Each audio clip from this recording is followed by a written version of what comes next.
Okay, let's start. Thermal stress and strain. यसभन्दा अगाडिको क्लासमा हामीले डिस्कस केको बारेमा गरेका थियौं, टाइम एररको बारेमा, पेन्डुलममा यो के आइपुग्यो, यसलाई फेरि यहाँ लगाउँ हैन। पेन्डुलम क्लकमा एक्सपान्सनको कारण टाइममा के एरर हुन्छ भन्ने कुरा यसभन्दा अगाडि पढेका थियौं। अब यहाँनिर हेर्नु, यो दुईटा फिगरलाई एकदम ध्यान दिएर हेर्नु। यो फिगर, फर्स्ट फिगर र सेकेन्ड फिगर। यदि हामीले कुनै बडीलाई ओके विदाउट एनी सपोर्ट दुवैतिरबाट पोइन्टलाई हेर्नु, यताबाट अनि यताबाट फ्रीली राख्छौं विदाउट एनी सपोर्ट। ओके, त्यसपछि त्यसमा हिट सप्लाई गर्छौं भने त्यसको टेम्परेचर इन्क्रिज हुन्छ, त्यसमा थर्मल एक्सपान्सन हुन्छ। Okay, due to the change in temperature. Okay, यसको जुन ओरिजिनल लेन्थ हो त्यो एल भइहाल्यो, सुरुको लेन्थ। अब due to increment in temperature अब यहाँनिर के भइहाल्यो, एल प्लस डेल्टा एल भइहाल्यो हैन। यति इन्क्रिमेन्ट भयो ओरिजिनल लेन्थमा। Okay, the final length. ठीक छ, यो भयो एउटा नर्मल कन्डिसन, यस्तो हुन्छ भन्ने कुरा हामीले बुझेकै छौं। तर अब यही बडीलाई, यही अब्जेक्टलाई हामीले दुईवटा रिजिड बडीमा फिक्स गरिन्छ। ओके, यसरी दुईतिरबाट ब्लू कलर हेर्नु, यहाँ ध्यान दिएर, यहाँ र यहाँ हामीले के गर्यौं, फिक्स गर्यौं। ओके, यसरी यो फिक्स गर्यौं। यो नर्मल कन्डिसन भयो एउटा पार्टिकुलर टेम्परेचरमा। अब यहाँनिर हिट दिने काम हामीले गर्यौं, हिट यहाँनिर सप्लाई गर्यौं। ठीक छ, हिट सप्लाई गर्दाखेरि टेम्परेचर त पक्कै पनि बढ्छ, अनि यसमा थर्मल एक्सपान्सन त हुनुपर्ने हो हैन। यो थर्मल एक्सपान्सन हुन खोज्छ तर हुन पाउँदैन, यसले लेन्थ आफ्नो इन्क्रिज गर्न पाउँदैन। किन? यो दुईटै रिजिड बडीजले यसलाई दुवैतिरबाट बढ्न नदिने गरी यहाँनिर कन्डिसन क्रिएट गरेको। ओके, जसले गर्दा यो जुन अब्जेक्ट हो जसमा हामीले हिट सप्लाई गरिरहेका छौं त्यसमा के हुन्छ, एक प्रकारको स्ट्रेन र स्ट्रेस अक्कर गर्छ। ठीक छ, कज हुन्छ। यो किन कज भयो त स्ट्रेस र स्ट्रेन? ओके, यसमा आउँछ नि स्ट्रेस र स्ट्रेन भनेको के हो, हामीले स्ट्रेन भनेको मेकानिकमा पढ्नु पर्छ। स्ट्रेन भनेको यो change in length by original length, यसलाई यसरी बुझ्ने हो। हुनुपर्ने त यो हो नि लेन्थ, यसको थर्मल एक्सपान्सनको कारण एल प्लस एल1 हुनुपर्ने हो, एल2 हुनुपर्ने हो हैन। मतलब यति इन्क्रिमेन्ट हुनुपर्ने हो हैन, यो यति चेन्ज हुनुपर्ने तर भएन। त्यसले गर्दा हामीले डेल्टा एल बाइ एल1 लाई के भन्छौं, थर्मल स्ट्रेन भन्छौं। यो किन यति आयो, सिम्पल छ, यसको डेरिभेसन अहिले डिस्कस गरौँला। त्यसैगरी यसमा स्ट्रेस जेनेरेट हुन्छ। ओके, स्ट्रेसको बारेमा हामीले पढेको छौं, force by area is equal to stress. Pressure जस्तै यसको फर्मुला हुन्छ हैन। यसले यो बडीले तातिएको कारण, यसमा टेम्परेचर इन्क्रिज भएको कारण यसले आफ्नो लेन्थ बढाउन खोज्छ। यो ब्लूमा फोर्स दिन्छ, यो ब्लूले पनि यसमा फोर्स दिन्छ, जसले गर्दा यसमा स्ट्रेस क्रिएट हुन्छ। र त्यो स्ट्रेस हिटले गर्दा क्रिएट भयो, due to supply in heat, supply of heat or due to change in temperature. Okay, यसलाई हामीले के भन्छौं, थर्मल स्ट्रेस भन्छौं। ओके, यसलाई थर्मल स्ट्रेन भन्छौं। र यो जुन फोर्स हुन्छ, जुन फोर्सले यसले यो ब्लू बडीलाई फोर्स जुन अप्लाई गर्छ र यो ब्लू बडीले जुन फोर्सले यसलाई रोक्ने काम गर्छ, त्यो जुन फोर्स हो, यो फोर्सलाई हामीले यो y भनेको अहिले हामी यंग्स मोडुलस, यो अहिले म डेरिभेसन बताउँछु, इन्टु a भनेको क्रस सेक्सनल एरिया, यसको cross section area. Okay, into यो अल्फा, अल्फा भनेको पहिलेदेखि थाहा भएको कुरा हो, coefficient of linear expansion delta theta. यो तीनवटा मेन फर्मुला भयो। ओके, र यो हो थर्मल स्ट्रेस र स्ट्रेनको मेन कन्सेप्ट। ओके, यसलाई राम्ररी बुझिहाल्नु। अब लेट्स कन्टिन्यू। हेर, यहाँनिर हामीले के गर्दै थियौं, यसमा हिट सप्लाई भयो हैन, यसको टेम्परेचर इन्क्रिज भयो, तर दुईवटा रिजिड बडीले यसलाई रोकेको हुनाले यसको लेन्थ इन्क्रिज हुन पाउँदैन, जसले गर्दा यो रडमा स्ट्रेन र स्ट्रेस जेनेरेट हुन्छ, अक्कर गर्छ, due to increment in temperature, and that is due to thermal expansion, linear expansion, त्यसकारण यसको नाम भइहाल्यो thermal strain, thermal stress. Okay, अनि त्यसपछि थर्मल स्ट्रेनको लागि यो आइहाल्यो, यो हामीले मेकानिक्समा यो फर्मुला पढ्छौँ, लेन्थमा भएको चेन्ज बाई ओरिजिनल लेन्थ। अब यो जुन डेल्टा एल हो यसको बारेमा हामीले के पढेको छौँ, alpha into L into delta theta by L. Okay, यो एल र एल पर्छ, अल्फा डेल्टा थीटा हुन्छ। ठिक छ, यहाँनिर फर्मुला के भयो, we know that strain is equal to change in length by original length, and change in length due to linear thermal expansion को फर्मुला के हुन्छ, यो हामीले पहिले पढिसकेका छौँ। हेर, change in length is directly proportional to original length is directly proportional to change in temperature, अनि त्यसपछि यसमा आइहाल्छ is equal to alpha into L delta theta, where alpha is coefficient of linear expansion. Okay, सीधै यो formula हामीले यहाँ राख्न सक्छौँ। Formula भयो alpha L into delta theta, L L cancel, अनि हामीले पायौँ alpha into delta theta. So thermal strain is equal to alpha into delta theta. This is formula number 1 derived. ठीक छ, अब यो हेर्नु, नाउ स्ट्रेन र स्ट्रेसको बीचमा एउटा रिलेसन हुन्छ। ओके, यो पनि मेकानिक्सबाट नै हामीले कन्सेप्ट लिएर आइरहेछौँ र यो हिटमा फर्मुलाहरू डिराइभ गरिरहेछौँ। We know that stress is equal to Young's modulus into strain. यो एउटा फर्मुला हो। यो कसरी आएको हुन्छ, जस्तै स्ट्रेन हो, स्ट्रेस र स्ट्रेन जुन हो नि, stress is directly proportional to strain. ठीक छ, स्ट्रेस र स्ट्रेनको बीचमा डाइरेक्टली प्रोपोर्सनलको रिलेसन हुन्छ। अनि यसलाई हामीले कन्स्ट्यान्ट अफ प्रोपोर्सनालिटी जब राख्छौँ, यहाँनिर जुन कन्स्ट्यान्ट आउँछ त्यो यंग्स मोडुलस हुन्छ। ओके, यो फर्मुला भइहाल्यो, stress is equal to Young's modulus into strain. मेकानिक्सको यो फर्मुला हामीले यहाँ युज गर्छौँ। ठीक छ, अब हेर, यो स्ट्रेनको ठाउँमा हामीले सिधै यो लेख्न सक्छौँ, Young's modulus into alpha into delta theta. So we have now thermal stress is equal to Young's modulus alpha into delta theta. अब योसँग रिलेटेड न्यूमेरिकल्स हामीले सल्भ गर्न सक्छौँ इजिली।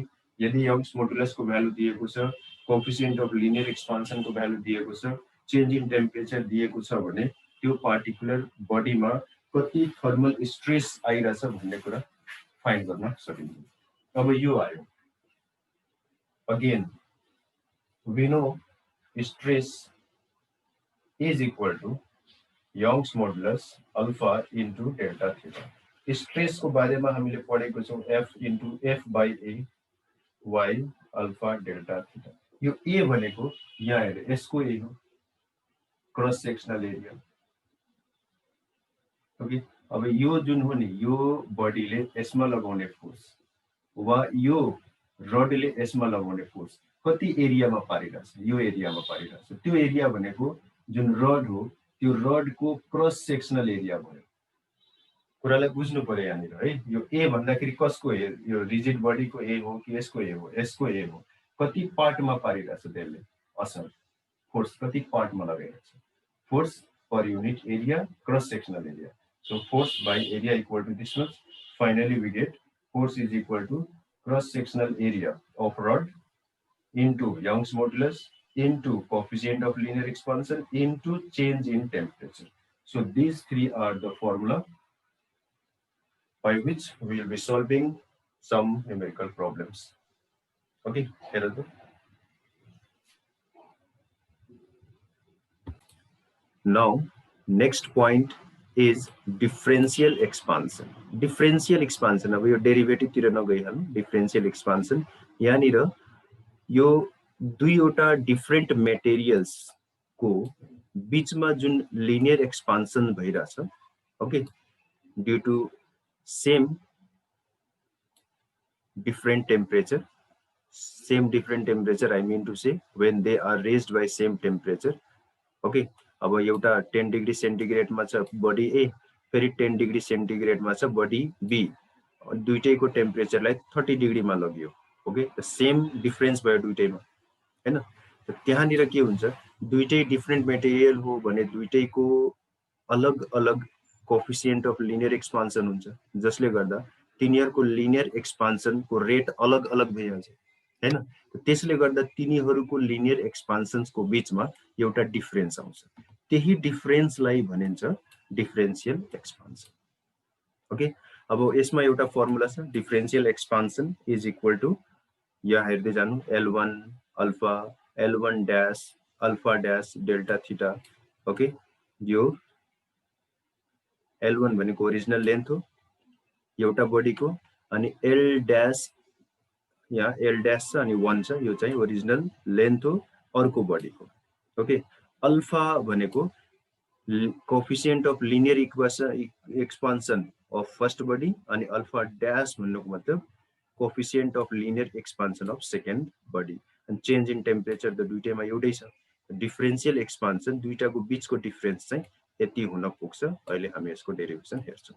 ओके, अनि त्यसपछि बाइ द वे यदि डिफरेन्शियल एक्सपान्सन छैन भने तिनीहरूको जुन ओरिजिनल लेन्थ छ त्यसको रेसियो र कोएफिसिएन्ट अफ लिनियर एक्सपान्सनको रेसियोको बीचमा यो रिलेसन हुन्छ, जुन कि अहिले हामी डिराइभ गर्छौँ। ओके, यसलाई एकचोटि राम्ररी सबैजनाले बुझिहाल्नु। Let's continue. हामीले डिफरेन्शियल एक्सपान्सनमा के बुझ्नु पर्यो, दुईवटा बडी छ। ओके, अलग अलग, ठिक छ। यो एउटा पार्टिकुलर टेम्परेचरमा यिनीहरूको बडी, यिनीहरूको यसको लेन्थ L1, यसको लेन्थ L1 ड्यास। क्लियर? अब यो दुईटै कहाँ छन्, at theta 1 degree centigrade, at theta 1 degree centigrade. यसको लिनियर एक्सपान्सन अल्फा भइहाल्यो, यसको linear coefficient of linear expansion I mean to say alpha dash भइहाल्यो। ओके, अब हेर, एट थीटा 2 डिग्री सेन्टिग्रेड, अब यसको टेम्परेचरलाई चेन्ज गर्यो, बढाइदियो मानिहाल्यो, यसमा के हुन्छ, लेन्थ बढ्छ। अब यो लेन्थ बढ्यो, अब लेन्थ बढेर यो L2 भयो, अर्कोको पनि लेन्थ बढ्यो,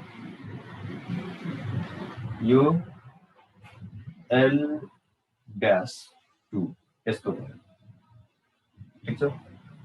अल्फा त अल्फा नै हो, अल्फा ड्यास नै हो, कोएफिसिएन्ट अफ लिनियर एक्सपान्सन हो, कन्स्ट्यान्ट भयो, यसको लागि अल्फा, यसको लागि अल्फा ड्यास, ठिक छ। चेन्ज के भयो, यसको लेन्थ चेन्ज भयो, यति भइहाल्यो, यसको लेन्थ चेन्ज भयो, यति भइहाल्यो, ठिक छ। यहाँनिर त हामीले पढेको छौँ यो L2 को बारेमा, L2 को बारेमा के पढेका छौँ, L2 इज इक्वल टु, अहिले हामी युज गरौँला यहाँनिर है, यहाँनिर हेर्दै जानु, हियर डिफरेन्शियल एक्सपान्सन, यही फाइन्ड गर्नुहोस्। डिफरेन्शियल एक्सपान्सनको बारेमा जस्ट हामीले के पढ्यौँ, difference between the linear expansion. Okay, यो बढेको छ, यो बढेको छ, यो दुईटाको जुन एक्सपान्सन भएको छ, यो दुईटाको बीचमा केही न केही त डिफरेन्स हुन्छ नि हैन। एकचोटि हेरिहाल त राम्ररी, दुईटैको बीचमा केही न केही डिफरेन्स हुन्छ हैन। त यहाँनिर यो L2 मा चेन्ज भयो, डेल्टा L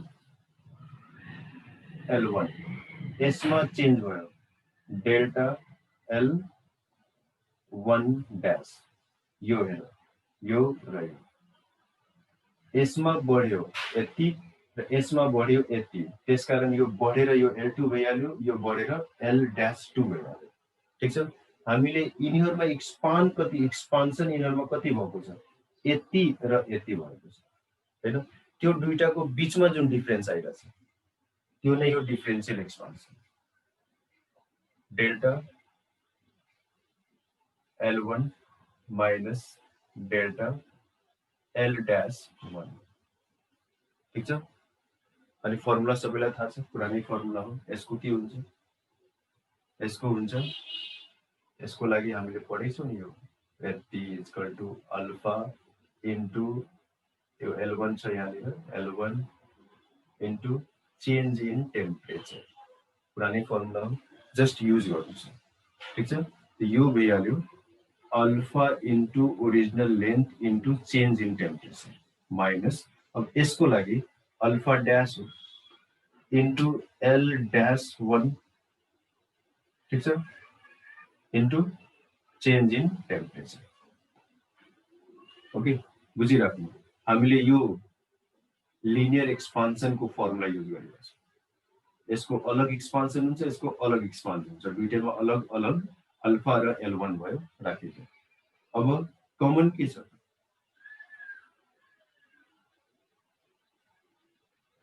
कमन छ डेल्टा थीटा फर्मुला त यही थियो differential expansion is equal to this much find the differential expansion भनेको केसमा हामीले डाइरेक्ट यो फर्मुला युज गरेर प्रब्लम सल्भ गर्न सक्छौं ओके अब यसमा अर्को एउटा प्वाइन्ट के थियो हामीले फर्मुलामा के हेरेका थियौं if there is no differential expansion if differential expansion is 0 no differential expansion को मतलब यो दुईटै सेम भइहाल्यो स्ट्रेट भाषामा यिनीहरुको बीचमा डिफरेंस 0 भइहाल्यो ओके d इक्वल टु 0 को मतलब यो total equal to 0 alpha L1 alpha dash L1 dash equal to 0 okay यो delta theta equal to 0 delta theta उता ट्रान्सपोज भयो 0 by delta theta equal to 0 किनकि डेल्टा थीटा त 0 हुँदैन चेन्ज इन टेम्परेचर त हुनै पर्यो ओके राम्ररी बुझ्नु हामीले डेल्टा थीटालाई उता ट्रान्सपोज गर्यौं अनि यति आयो अब हेरौ alpha into u is equal to alpha dash into u यति अब alpha by alpha dash is equal to L1 dash by L1 this was the formula to be put so if there is no linear expansion then we can show the relation in this way okay हेरिहाल्नु बुझिहाल्नु